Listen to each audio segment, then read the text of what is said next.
Orang sholat di zebra cross depan sel, depan wali kota.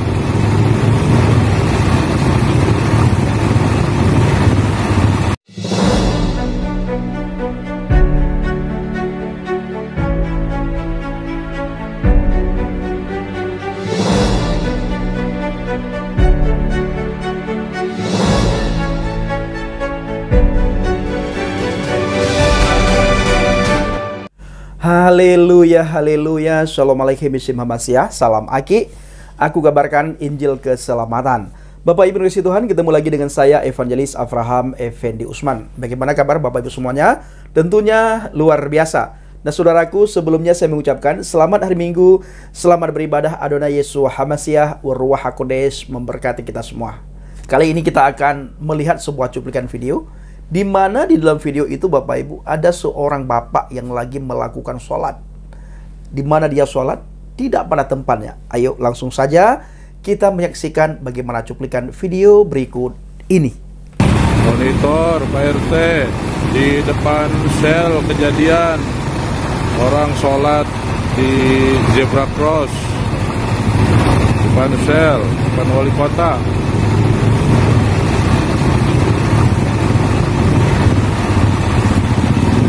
Monitor. Apa ini ya?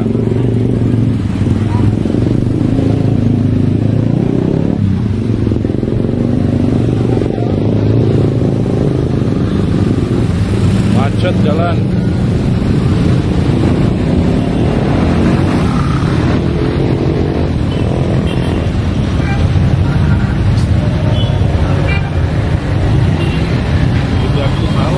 Iya.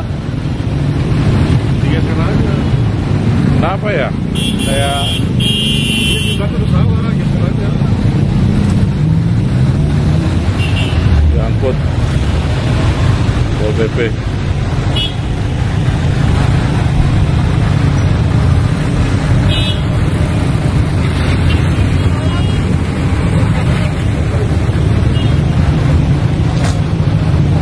Bansel.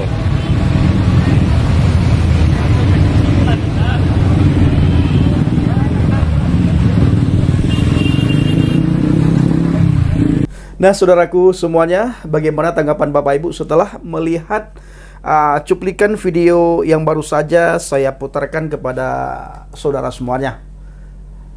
Seorang bapak melakukan sholat di jalan umum, di tengah jalan, di zebra cross Bapak Ibu, tempat penyeberangan.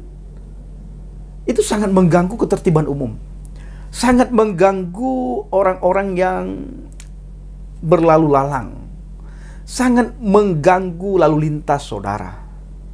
Nah, apakah pihak-pihak terkait tidak bisa menertibkan orang-orang seperti itu? Sehingga itu benar-benar sangat mengganggu kendaraan umum. Mobil, motor, itu sangat terganggu dengan perilaku oknum yang semacam itu Bapak Ibu. Dan apa yang dipertontonkan? Apa yang diperlihatkan? Nah, bukankah sudah ada tempat di mana dia harus melakukan sholat? Masjid di mana-mana, surau di mana-mana, musalla di mana-mana tempat sholat. Bahkan di rumah makan pun, itu pihak rumah makan sediakan tempat untuk sholat Bapak Ibu. Berbeda dengan kita orang Kristen. Ya, bangun gereja saja itu sangat susah. Nah, lihat orang itu Bapak Ibu, masjid di mana-mana, tetapi melakukan sholat di tengah jalan. Di tengah jalan melakukan sholat. Nah, bagaimana tanggapan pemerintah terkait hal semacam itu? Apakah ditertibkan?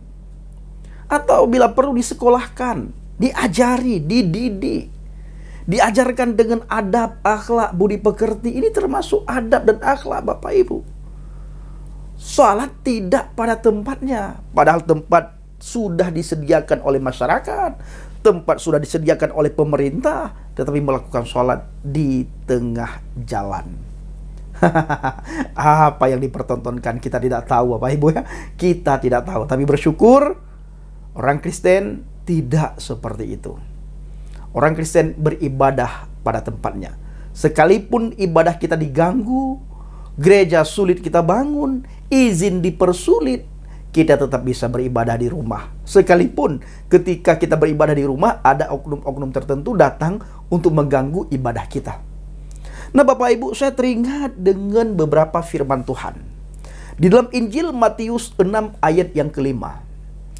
Di situ dikatakan, dan apabila kamu berdoa, sembahyang Bapak Ibu termasuk doa, komunikasi antara hamba dengan Tuhan. Itu sembahyang. Dalam agama manapun, sembahyang itu komunikasi antara hamba dengan Tuhan, antara hamba dengan Sang Penciptanya. Nah, Alkitab menggambarkan, dan apabila kamu berdoa, janganlah berdoa seperti orang munafik. Mereka suka mengucapkan doanya dengan berdiri dalam rumah-rumah ibadat dan pada tikungan-tikungan jalan raya, supaya mereka dilihat orang. Aku berkata kepadamu, sesungguhnya mereka sudah mendapatkan upahnya. Bapak Ibu, ini digambarkan oleh Alkitab mengenai ahli Taurat yang mengaku dirinya ahli ibadah, yang mengaku dirinya alim, ahli agama, yang mengaku dirinya paling dekat dengan Tuhan, bahkan mengaku diri yang memegang kunci surga. Nah, Alkitab berpesan apa kepada kita? Jangan kita beribadah seperti orang itu. Orang yang mana? Orang-orang yang berdiri di jalan-jalan, orang-orang yang berdiri di persimpangan jalan. Mereka beribadah, sebenarnya mereka hanya ingin menunjukkan kepada orang banyak, kepada orang umum, kalau orang tersebut ahli ibadah, rajin berdoa. Padahal tanpa disadari, orang itu sudah menunjukkan sifat ria. Sifat ria itulah salah satu sifat yang tidak disenangi oleh Tuhan. Itu sifat ria. Sifat yang ingin menunjukkan apa yang dilakukan tentang kebaikan. Entah doa, entah sedekah, ya, melakukan hal-hal untuk mengharapkan pujian daripada orang, itu adalah sifat yang ria. Dan sifat itu sangat tidak disenangi oleh Tuhan, Bapak Ibu. Nah, Alkitab menggambarkan, pada zaman dulu, saudaraku, ahli Taurat, orang Yahudi yang merasa dirinya paling dekat dengan Tuhan, merasa dirinya pintar segala-galanya, bahkan merasa diri ahli kitab, mereka beribadah itu di simpang-simpang. Pakaian mereka itu seperti jubah. Mereka pakai jubah pakaiannya. Ya seperti ibu-ibu pakai daster, saudara, kalau bahasa saya sekarang ya. Kalau bahasa kita sekarang, seperti ibu-ibu pakai daster. Nah, itu pakaian ahli Taurat, pakaian orang Yahudi. Nah, supaya kelihatan, ketika dilihat orang, woi, ini orang baik, ini orang alim, ini orang top, ini orang hebat, segala macam. Jadi semuanya itu ditunjukkan. Nah, ketahuilah, Alkitab mencatat, orang itu sudah mendapatkan upah dari pujian orang-orang yang melihat orang tersebut lagi beribadah. Padahal pada dasarnya, orang itu bukan lagi beribadah, tetapi lagi menunjukkan atau lagi mempertontonkan ibadahnya kepada manusia. Kenapa? Karena tempat sudah Tuhan sediakan. Tempat sudah disediakan oleh pemerintah dan masyarakat. Jadi ibadah itu tidak seperti ahli Taurat yang suka memamerkan supaya dilihat orang. Nah, upahnya itu adalah pujian dari orang-orang, bukan upah yang dia dapatkan dari Tuhan, saudaraku.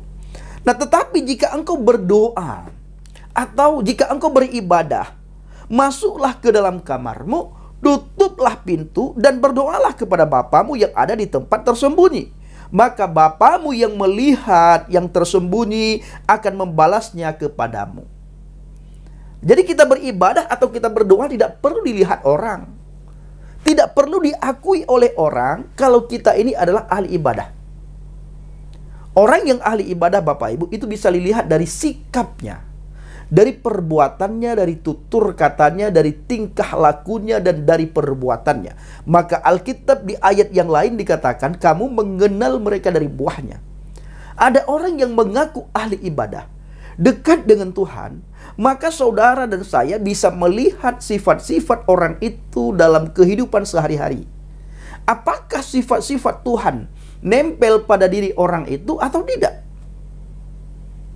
Atau justru sifat daripada kebalikannya. Suka menghina, masih suka gonjang-ganjing, masih suka menipu orang, masih suka mencelakai orang, masih suka iri hati dan dengki terhadap orang lain. Itu bukan sifat orang yang ahli ibadah. Masih suka gosip. Ya, kita kan sering melihat Bapak Ibu, semakin kita kelihatan ibadah, ahli ibadah, maka sifat-sifat tidak terpuji itu semakin kelihatan. Nah, ini kenapa? Apa yang kurang beres? Apa yang harus diperbaiki pada diri orang itu? Hanya satu Bapak Ibu. Sikap hati dan motivasinya dia beribadah untuk apa? Apakah untuk memuji, memuliakan, meninggikan Tuhan? Atau untuk dipuji dan dipuja oleh orang-orang di sekitarnya? Supaya dia kelihatan ahli ibadah. Supaya dia kelihatan dia orang beribadah, orang yang dekat dengan Tuhan dan orang yang dekat dengan agama. Istilahnya, dia kelihatannya orang alim, saudara. Nah, ini saudaraku, maka Alkitab mencatat kamu mengenal mereka dari buahnya. Orang yang sering beribadah, dekat dengan Tuhan, orang itu akan selalu sukacita, damai sejahtera, shalom Tuhan ada pada diri orang itu, dan dia membawa damai sejahtera Tuhan kemanapun dan dimanapun dia berada. Tidak suka huru-hara, tidak suka gonjang-ganjing, tidak suka menggosip, tidak suka menghina orang lain, tidak ada sifat iri dengki. Yang ada apa? Dua hal, kasih dan pengampunan. Karena dua hal ini adalah sifat yang sangat menonjol pada diri Tuhan. Maka ketika seorang hamba yang sering komunikasi dengan Tuhan, dua hal ini, dua sifat Tuhan ini, itu akan tertransfer kepada seorang hamba yang suka komunikasi dengan Tuhan. Nah, orang itu tidak lagi suka mencemooh, menghina, mencaci maki, mengolok-ngolok. Orang itu sukanya mengasihi sesama. Orang itu sukanya pergi melakukan penginjilan. Orang itu sukanya memberitakan kabar baik, kabar sukacita. Orang itu sukanya menceritakan kepada orang siapa itu Adonai Yeshua HaMashiach. Kenapa kita harus percaya kepada dia? Diterima atau tidak terima, Anda harus percaya kepada Adonai Yeshua HaMashiach. Suka atau tidak suka, Anda tolak atau Anda terima, Yeshua HaMashiach satu-satunya pribadi yang bisa menyelamatkan umat manusia dari dosa, sehingga kita tidak masuk neraka. Tempat kita di surga bersama dengan para saleh-saleh Tuhan, Bapak Ibu. Nah, itu adalah hal yang dianjurkan oleh Alkitab kepada kita anak-anak Tuhan. Lagi pula dalam doamu itu, janganlah kamu bertele-tele seperti kebiasaan orang yang tidak mengenal Elohim. Mereka menyangka bahwa karena banyaknya kata-kata, doanya akan dikabulkan. Ya, itu seperti orang membaca mantra. Itu jangan, saudara. Kita ketika berdoa kepada Tuhan, jangan seperti kita membaca mantra, hafal. Kita hafal, tetapi kita tidak tahu apa yang kita hafalkan. Yang penting kita hafal. Bertele-tele. Sekarang kita hafal doa yang sama, kata-kata yang sama. Nanti kita juga menghafal kata-kata yang sama. Besok juga kita masih menghafal kata-kata yang sama. Sementara, kalau kita tidak melihat terjemahan, kita tidak tahu apa yang kita hafal. Itu Alkitab mengatakan jangan bertele-tele ketika kita berdoa dan berkomunikasi kepada Tuhan. Mereka menyangka bahwa karena banyaknya kata-kata, doanya akan dikabulkan. Tidak seperti itu, Bapak Ibu, ya. Tidak seperti itu. Itu dalam hal berdoa, beribadah, sembahyang. Jadi janganlah kamu seperti mereka, karena Bapamu mengetahui apa yang kamu perlukan sebelum kamu minta kepadanya. Jangan kita seperti membaca mantra di saat kita berdoa, komunikasi, beribadah, sembahyang kepada Tuhan. Kenapa? Karena Tuhan tahu. Ya, Tuhan tahu. Nah, cuma Tuhan mengingatkan kita, jangan bertele-tele di saat kamu berdoa, di saat kamu komunikasi dengan aku. Jangan bertele-tele. Ayo kita lihat bagaimana anjuran Tuhan di saat kita berdoa. Karena itu berdoalah demikian, Bapa kami yang di surga. Bapa kami yang di surga, dikuduskanlah namamu. Nama Elohim, nama Tuhan itu dikuduskanlah.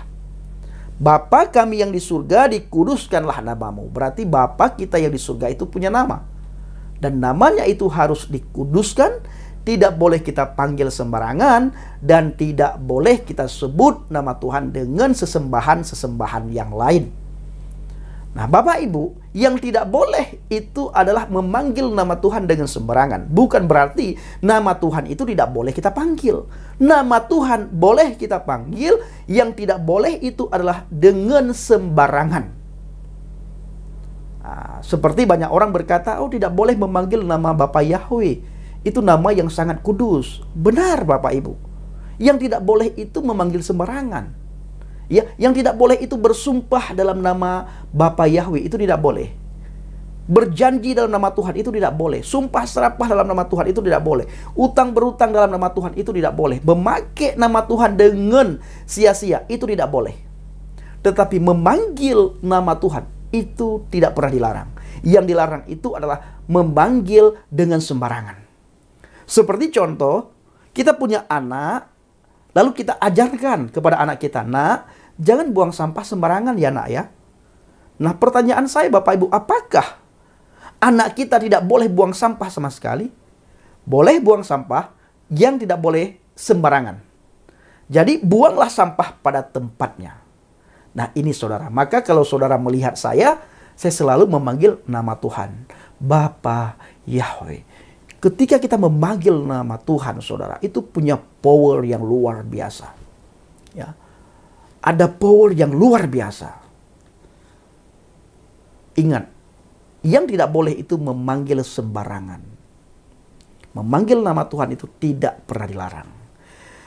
Datanglah kerajaanmu, jadilah kehendakmu di bumi seperti di surga. Berikanlah kami pada hari ini makanan kami yang secukupnya. Dan ampunilah kami akan kesalahan kami seperti kami juga mengampuni orang yang bersalah kepada kami.